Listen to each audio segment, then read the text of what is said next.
کہ تمہارے دنیا میں زمین آسمان سے بھرے ہوئے گناہ بھی لے کے آؤ گے تو اللہ سبحانہ تعالیٰ کہتے ہیں وہ سارے معاف کر دیں گے. سبحان اللہ سبحان اللہ. اب دیکھیے بندہ مومن جب ہماری زندگیوں میں شعوری طور پہ قرآن کھولتا ہے, ایک تو وہ گھرانوں کی بات ہے جن کو جو بچپن سے ایسے گھر میں پیدا ہوتے ہیں جو دینی گھر ہوتے ہیں جس میں بچے شروع سے دین کو جانتے ہیں, لیکن کچھ لوگ ایسے ہوتے ہیں جیسے میں اپنی اگزامپل دیتی ہوں کہ جب شعوری طور پہ قرآن میری زندگی میں بھی کھلا تھا تو پھر تو آنسو ہی نہیں نہ رکتے, پھر بندہ یہ سوچتا ہے کہ میں کس طرح سے ایسے کام کروں کہ اللہ سبحانہ تعالیٰ کو منا لوں.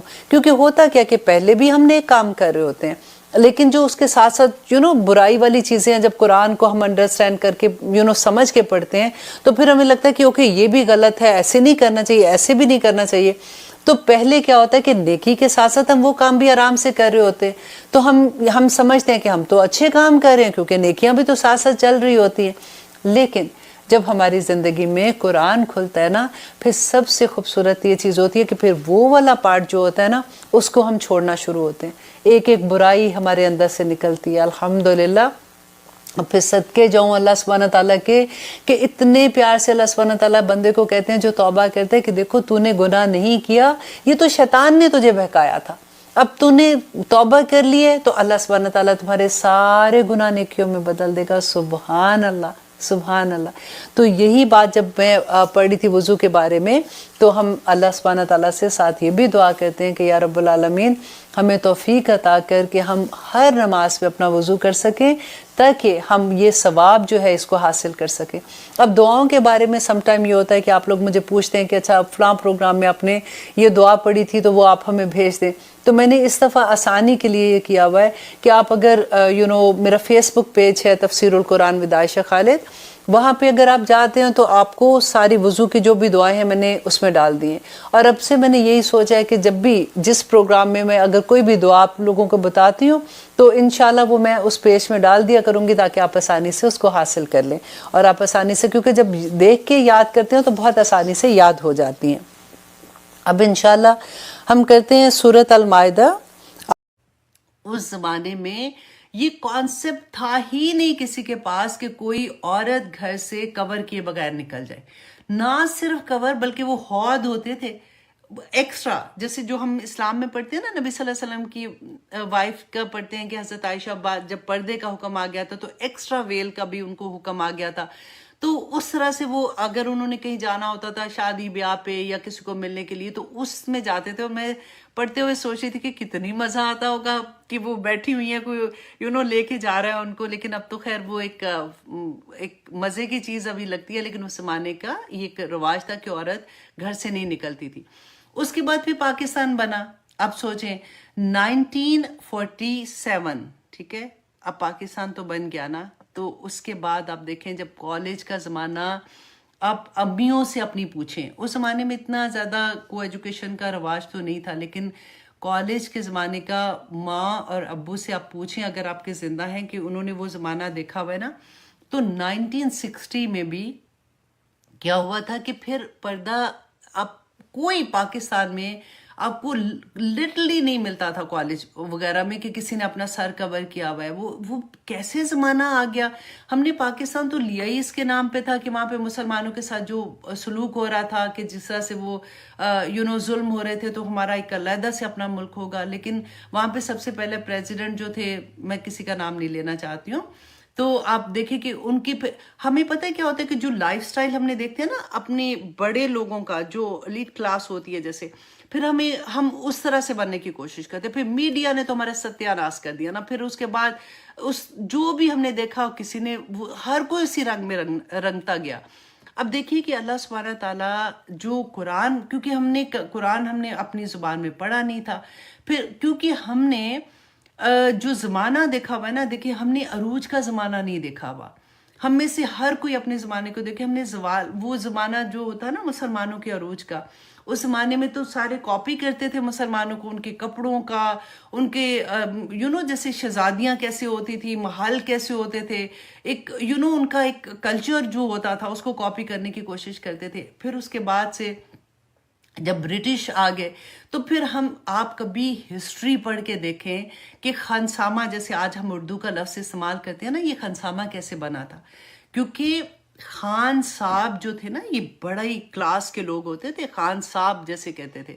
ان کو ڈیگریڈ کرنے کے لیے کس طرح سے جو خانسامہ کا لفظ استعمال ہوتا تھا، اور کس طرح سے شلوار قمیض، کیونکہ اس میں ایسا نہیں ہے، میں کوئی اسلامک لباس کی یہاں پہ ابھی بات نہیں کر رہی ہوں، کیونکہ مسلمان پہنا کرتے تھے نا، تو کس طرح سے پینٹ شرٹ کو کہا رواج دیا گیا کہ آفیسز میں صرف یہ پہنا جائے گا.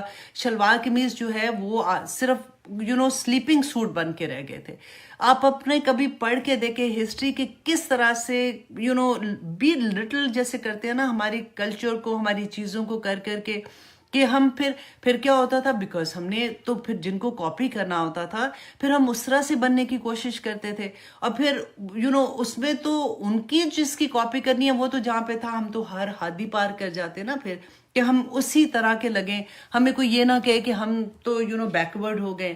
لیکن دیکھیے اس کے بعد بھی آپ دیکھیں پھر انقلاب پتہ ہے کب آیا تھا پاکستان میں بھی، آپ دیکھیں یا پوری دنیا میں بھی 1990 میں جا کے، ان دا بگننگ آف 1990 تو ایک حلقے ہونے شروع ہو گئے، لوگ اکٹھے ہو گئے، جیسے درس دینے والی کلاسز ہوتی ہیں، عورتوں میں آنا شروع ہو گیا. دیکھیں آدمی جو ہوتے ہیں نا ہر قوم کا وہ پریزنٹ ہوتے ہیں، جو پریزنٹ ہوتا ہے نا وہ آدمیوں سے ہوتا ہے، وہ حفاظت کرتے ہیں ملک کی، کاروبار میں بھی لگے ہوتے ہیں، ان کے ذمہ ہوتا ہے کہ کھانا دینا، اپنی فیملی کو سارا کرنا. فیوچر جو ہے نا وہ عورت کے ہاتھ میں ہوتا ہے، وہ اس کے پیٹ میں ہوتا ہے. فیوچر جو ہوتا ہے وہ جو اولاد پیدا ہوتی ہے نا اس کو تیار کرنا کہ تم اگلی دنیا کے لیے تم تیار ہو رہے ہو، مسلمانوں کو اس طرح سے پیدا کرنا. تو وہ وہاں پہ ساری گڑبڑ ہو گئی نا. لیکن اس وقت جب 1990 میں جا کے پھر یہ چینج آنا شروع ہوا، تو آج الحمدللہ آپ اگر باہر بھی نکلتے ہیں لبرٹی مارکیٹ میں تو لاہور کی بات کر رہی ہوں جیسے، تو آپ دیکھیں کہ آدھے سے زیادہ لوگ آپ کو انشاءاللہ وہاں پہ حجاب والے اور کور کرنے والے ملیں گے. اچھا اب یہاں پہ ایک اور بات کہ جو بڑے بڑے شہر ہیں نا وہاں پہ تو یہ ہوتا ہے، لیکن چھوٹی شہر جو تھے نا، جیسے I'm from ڈسکا، تو ڈسکا میں تو کانسیپٹ ہی نہیں تھا کہ جب ہم گھر سے نکلے تو ہم دوپٹے کے بغیر نکل سکتے ہیں. وی ہیو ٹو ویئر بڑی چادر جیسے ہوتی. مجھے یاد ہے امی نے وائٹ چادریں رکھی ہوتی تھی جب ہم نے کبھی اسکول جاتے تھے. اس زمانے میں رواج کوئی نہیں ہوتا تھا کہ بور ہو رہے ہیں تو چلو جی شاپنگ کے لیے چلے جائیں. اگر باہر کوئی بڑی ضروری چیز ہوتی تھی تو ایک نوکرانی ساتھ جاتی تھی، تو پھر جا کے مشکل سے ہمیں پرمیشن ہوتی تھی. لیکن اگر اسکول کالج جانے کے لیے بڑی چادر ہم لے کے نکلتے تھے گھروں سے. تو ابھی بھی وہاں پہ یہ ہے. اور کچھ لوگوں کو اس وقت بھی ہم دیکھتے تھے برقع پہنے ہوئے، تو پھر ہمیں بڑا فیسینیٹ کرتا تھا برقع نا. تو پھر ہم کئی دفعہ ہوتا تھا کہ ان آنٹی سے برقع لے کے، کیونکہ عمر یہ چھوٹی ہوتی تھی اس زمانے میں، تو برقع پہن کے تو دوڑ لگا رہے ہوتے تھے کہ ہم نے برقع پہن لیا. تو وہ اس طرح سے ایک پورا کلچر تھا اراؤنڈ نا. تو وہ اسی طرح سے ابھی بھی کیونکہ میں جب بھی پاکستان جاتی ہوں، میں قبرستان جاتی ہوں ڈسکا میں، کیونکہ امی ابو کی قبر دادا دادی کی ادھر ہی ہے. تو ابھی بھی یہی ہوتا ہے کہ پوری چادر لے کے ہی وہاں پہ اترنا. ایون دو لاہور میں ابھی تو خیر میں حجاب کرتی ہوں، جس زمانے میں نہیں کر رہی تھی. تو اس جگہ پہ ایسے جس جگہ کا جو بھی طریقہ ہوتا ہے. اب یہاں پہ ایک اور بات میں آپ کو یہ بتاؤں کہ پرابلم پتہ ہے کیا ہوئی، کہ جیسے فار ایگزامپل ہم تو جب ڈسکا میں تھے تو یہی طریقہ تھا کہ باہر نکلنا ہے، غیر محرم کے ساتھ جانا ہے، سامنے جانا ہے تو اپنے آپ کو کور کرنا ہے. لیکن جب شادی ہوئی تو لاہور چلے گئے، تو لاہور میں جو سسرال تھا ادھر تو کوئی پردہ نہیں کرتا تھا، اور وہ واز ویری کامن جیسے ریگولر فیملی میں ہوتا ہے. تو وہ کبھی بھی ایسا لگا ہی نہیں کہ ہم کوئی غلط کام کر رہے ہیں. اب کیونکہ وہاں کا ذرا ماڈرن والا ماحول تھا نا، تو اڈاپٹ کرنے میں کوئی شرم نہیں آئی. مطلب بڑا اچھا لگا کہ الحمدللہ واو میرے تو سسرال والے بڑے اچھے ہیں نا ماشاءاللہ. وہ تو وہاں پہ پینڈو تھے، یہاں پہ اچھے ہو گئے. تو یہ ہوتا ہے. اچھا میں نے آئی ریئلائز ون تھنگ کہ وہاں پہ جب ہم اپنے آپ کو کور کر رہے تھے نا، تو امی کیا ڈانٹتی تھیں کہ اپنے آپ کو دوپٹہ صحیح کرو، کور کر کے باہر جانا ہے، ہنسنا نہیں ہے. بچوں کو جیسے سمجھاتے ہیں سیدھی طرح سے چلو، ٹک ٹک کر کے پاؤں کے نہیں. یہ امی کی عادت ہوتی تھی. وہ ڈانٹتی تھی کہ زور سے پاؤں کے آواز کے ساتھ نہیں چلو، سیڑھیاں چڑھتے ہو آرام سے چڑھو، اتنی تیزی سے چڑھتے ہو. یہ سارا کچھ نا ہمارا کلچر میں ہمیں بتایا جا رہا تھا. ہمیں یہ نہیں پتا تھا اس وقت کہ کیونکہ قرآن تو ترجمے کے ساتھ اور تفسیر سے پڑھا بھی نہیں تھا, تو دین کہاں سے سیکھا تھا؟ اپنی امی ابو سے, محلے سے, اپنے رشتہ داروں سے, دوستوں سے.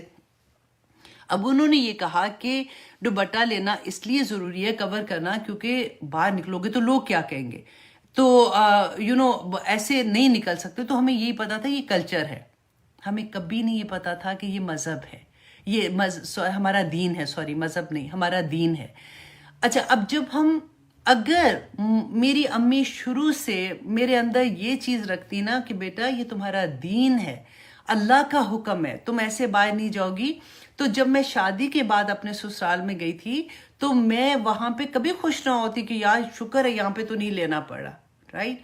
وہاں پہ مجھے یہ پتا ہوتا ہے کہ میرا دین ہے, میرا اللہ تو وہاں پہ بھی وہی اللہ ہے, یہاں پہ بھی وہی اللہ ہے, تو میں نہیں اتارتی, کیونکہ میں نے یہ سوچا کہ وہ وہاں کا کلچر تھا اس لیے میں وہاں لیتی ہوں, اور یہاں کا کلچر ہے تو میں نہیں لیتی ہوں, تو بات ختم ہو گئی. بالکل یہی ہمارے ساتھ ہوتا ہے. اب میں صرف اتنی لمبی جو آپ کو سٹوری سنائی ہے وہ صرف اس وجہ سے کہ یہ آیات جو ہے ان پہ ہم جب عمل کرنے کی کوشش کریں گے نا انشاءاللہ تو یہ ساری باتیں آپ کو یاد رہیں گی. تو آئی ہوپ انشاءاللہ ہم سب کے لیے آسان ہو جائے گا. دوسرا لوگ جو کہتے ہیں نا, دیکھیں میں نے بڑے لوگوں سے اس ٹاپک پہ بات کی کہ آخر ایسے مطلب جیسے سورۃ نور میں کیا تھا. آپ دیکھیں کہ آیت نمبر 30 میں اللہ سبحانہ تعالیٰ, آپ خود آج سورۃ نور پڑھ کے دیکھیے گا کہ آیت نمبر 30 میں اللہ سبحانہ تعالیٰ نے فرمایا کہ سب سے پہلے آدمیوں کو کہا کہ آپ اپنی نگاہیں نیچے رکھو اور اپنی شرمگاہ کی حفاظت کرو. اللہ سبحانہ تعالیٰ جانتے ہیں جو تمہارے دلوں میں, اللہ سبحانہ تعالیٰ غائب جانتے ہیں. وہ سب سے پہلا حکم آیت نمبر 30 میں آدمیوں کو ملا. دوسری آیت نمبر 31 میں پھر اللہ سبحانہ تعالیٰ نے عورتوں سے فرمایا کہ تو اپنی, میں آپ کو وہ پڑھ کے سنا دیتی ہوں تاکہ آپ کو اس بات کا جو میں آگے کہنے لگی ہوں اس کی انٹینسٹی سمجھ آ جائے. اے نبی صلی اللہ علیہ وسلم, مسلمان عورتوں سے کہو کہ اپنی نگاہیں نیچی رکھیں. بالکل وہی حکم جو آدمیوں کو پہلے دیا, وہی حکم عورتوں کو دیا کہ اپنی نگاہیں نیچے رکھیں اور اپنی عصمت میں فرق نہ آنے دیں. ٹھیک ہے, وہی آدمیوں کو کہا کہ اپنی شرمگاہ کی حفاظت کرو, یہاں پہ عورتوں کو کہا کہ اپنی عصمت میں فرق نہ آنے دے. اور نمبر 3 چیز جو عورتوں کو خاص کہی گئی کہ اور اپنی زینت کو ظاہر نہ کرے سوائے اس کے جو ظاہر ہے, اور اپنے گریبانوں پر اپنی اوڑھنیاں ڈالے رکھیں. انڈر لائن کریں اس کو, اپنے گریبانوں پر اپنی اوڑھنیاں ڈالے رکھیں. ٹھیک ہے, اب یہ اتنا بینہ حکم آ گیا تو کیسے ایسے ہوا کہ اوڑھنیاں غائب ہو گئی؟ اب دیکھیں, خود دیکھیں کہ ہم جب فنکشنز میں جا رہے ہوتے ہیں, جب ہم نے کرتے پہنے ہوتے ہیں اسپیشلی, تو دوپٹے تو غائب ہی ہو گئے. دوپٹے کنوینئنٹلی نہیں لے رہے ہیں, اور اگر لے بھی رہے ہیں تو کیسے لے رہے ہیں, رائٹ؟ آپ کو خود پتہ ہے نا.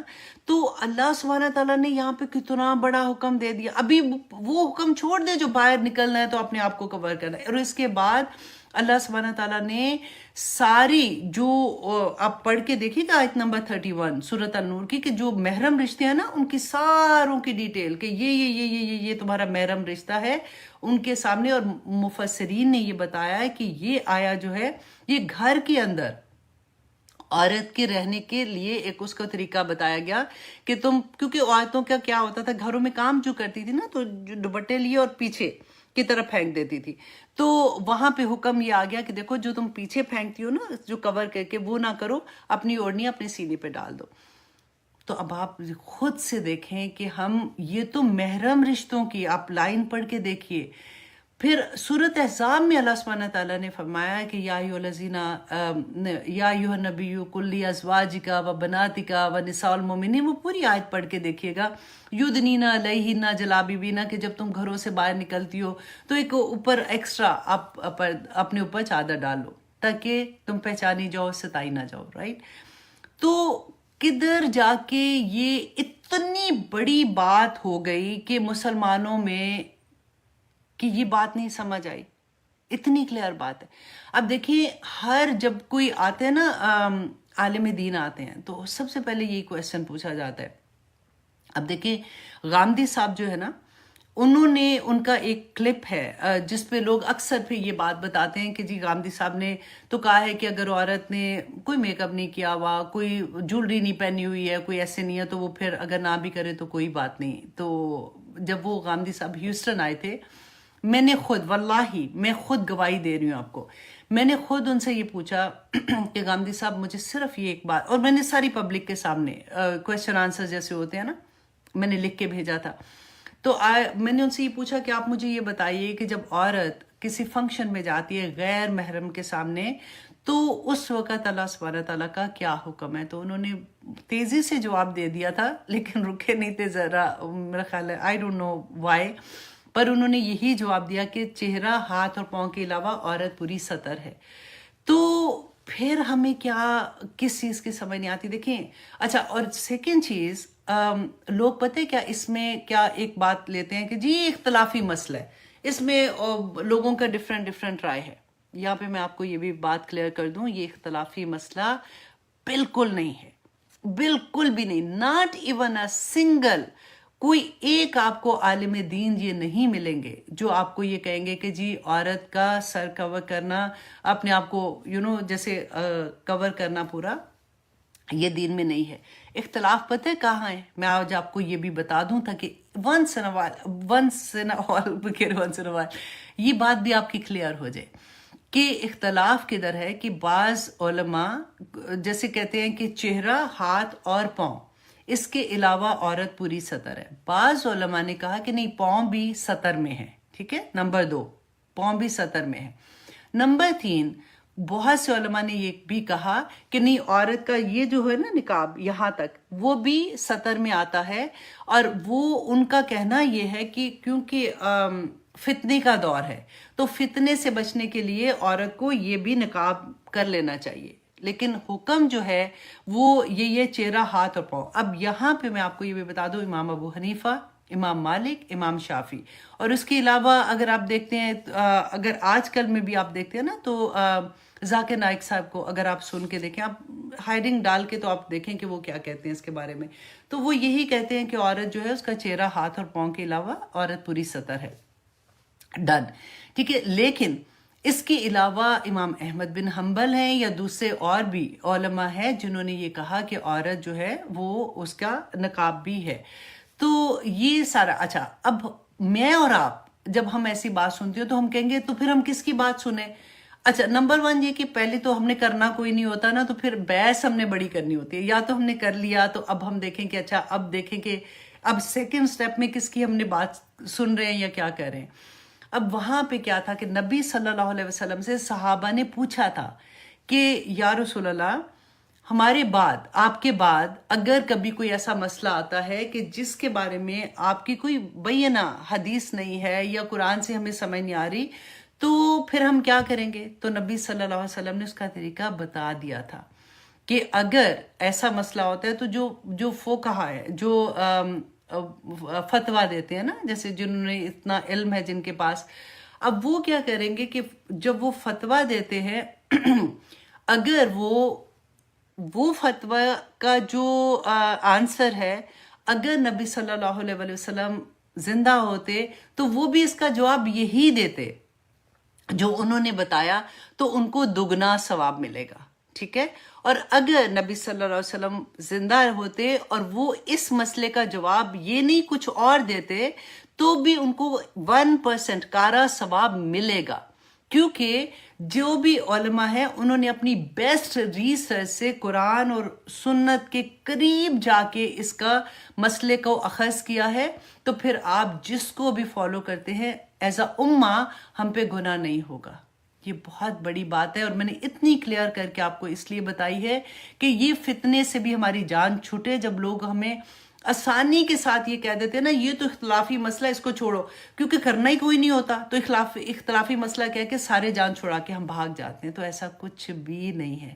آئی ہوپ یہ بہت کلیئر تھا جو میں نے آپ سے بیان کیا، کہ اللہ سبحانہ تعالیٰ ہمیں عمل کرنے والا بنا دے، اور اللہ سبحانہ تعالیٰ ہماری زندگیوں میں اپنی ہر حکم پہ عمل کرنے والا بنا دے۔ شروع سے اگر دیکھتے ہیں کہ ہم اس دنیا میں کیوں آئے، رائٹ، پہلی دفعہ جب اللہ سبحانہ تعالیٰ نے جو قرآن میں بتایا کہ امانت اللہ سبحانہ تعالیٰ نے اپنی پہاڑوں پہ، آسمان، زمین پہ اور انسان پہ پیش کی، اپنی امانت۔ اللہ سبحانہ تعالیٰ کہتے ہیں آسمان اور زمین اور پہاڑ، انہوں نے انکار کر دیا، اللہ سبحانہ تعالیٰ سے صاف انکار کر دیا کہ ہم یہ امانت آپ کی نہیں اٹھا سکتے ہیں۔ کیوں کیا تھا؟ کیونکہ وہ ڈرتے تھے، وہ اتنا ڈرے، انہوں نے کہا کہ یہ امانت ہم نہیں اٹھا سکتے، اور انہوں نے انکار کر دیا۔ یہ ورڈ ہیں قرآن کے۔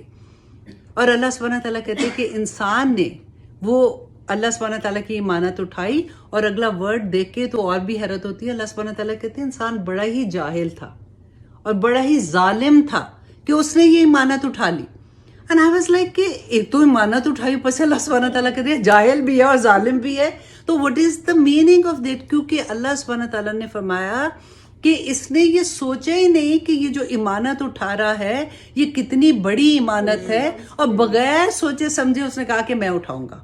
اور پھر اللہ سبحانہ تعالیٰ کی محبت کی انتہا دیکھیں کہ جب انسان نے یہ کہہ دیا نا، تو اللہ سبحانہ تعالیٰ نے پھر اپنی نعمتوں سے اتنا بھر دیا کہ اب تمہیں یہ راستہ، کیونکہ جنت کا راستہ ہے، آخر میں تو ہم نے ادھر جانا ہے، اس راستے پہ چلنے کا سارے طریقے اللہ سبحانہ تعالیٰ تمہیں دے گا۔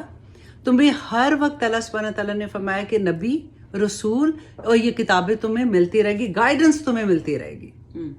کوئی ایک زمانہ ایسا نہیں ہوگا کہ انسان کے پاس گائیڈنس نہ ہو۔ پوری کائنات اللہ سبحانہ تعالیٰ نے گائیڈنس کے لیے چھوڑ دی۔ ایک درخت کو بھی اگر دیکھتے ہو نا، تو اللہ سبحانہ تعالیٰ قرآن میں کہتا ہے کہ تم سوچتے نہیں ہو کہ یہ ایک بیج جو اتنا سخت ہے، جس کی نہ شکل نہ اس کی خوشبو نہ کچھ، کس طرح سے زمین میں دفناؤ، انسان کو دفنا دو مر جائے گا، سانس رک جائے گا، وہ بیج کس طرح سے ایک چھوٹی سی کونپل اتنی باریک، اتنی کمزور، کس طرح سے زمین پھاڑ کے باہر آ جاتی ہے۔ اگر اس کونپل کا وہ جو بیج نکل رہا ہے، اگر اس لکڑی جو بنتا ہے، تنا بنتا ہے اور پھر شاخیں بنتی ہیں، پھل پھول لگتے ہیں، سارا کچھ ہوتا ہے، اگر اس لکڑی کی اپنی خاصیت ہوتی کہ اس نے باہر نکلنا ہے، اس میں اس کی یہی کام ہوتا ہے کہ اس نے باہر نکلنا ہے، تو پھر لکڑی اندر کیسے چلی جاتی ہے؟